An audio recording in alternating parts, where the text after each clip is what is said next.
Hello there. Today is Friday, the 18th of August, and here what I learned from people during this week.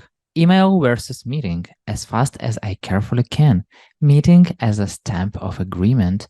42 things to do with kids in nature and how to avoid a conflict living on an aisle. So check it out.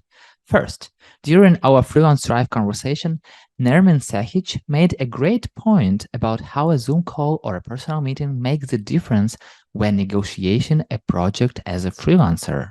When I negotiate projects or talk with clients, I don't try to stick to an email. I write a short intro and then I send them a link to a Zoom call or ask them for a cup of coffee and then we talk face to face, and it makes a much better impression on the whole your approach, and then the client has a different perception of you. And just usually I notice that when I do that, I get projects much more easily than when you just write through email, because through email you can be like anybody, but here you get to Yeah, showcase your yeah. personality and then you're a real person.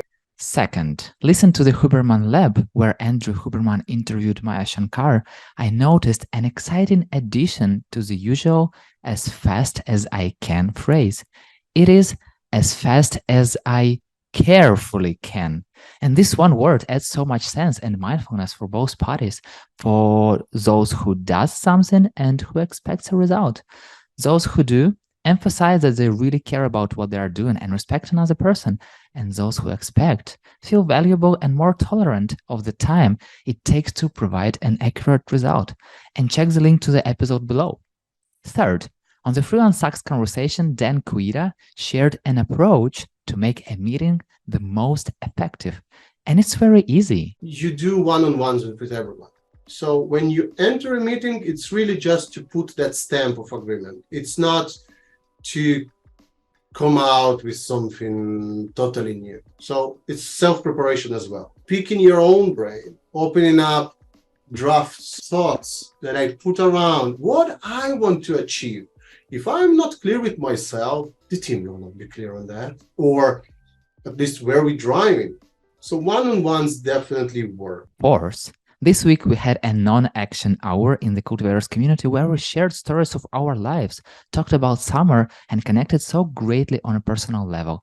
And Slavena Buklieva talked about the great project, the WOW Network, aimed at turning kids back to nature away from their screens. And there is a great list of 42 things you can do with kids outside, which I found so exciting that I'd love to do as an adult. And check the link to the article below. Fifth, and during the community live conversation, Milly Tamati shared with me how to avoid conflicts if you're living on an isle with a population of 170 people. Like, for example, there's a woman, Anne. No one else does meringues because Anne does meringues, and you cannot beat Anne's meringues. You just don't try. Anne is a local. She's been here for decades. You can't just move to Raze and be like, I'm going to create meringues. Like, that is how conflict starts. And just like that, these were 5 things I've learned from people during this week. And what you learned this week, share it in the comments here or on LinkedIn or anywhere, and let's connect. If you learned something new, share this video with your friends. That's it. I'm done. See you next week.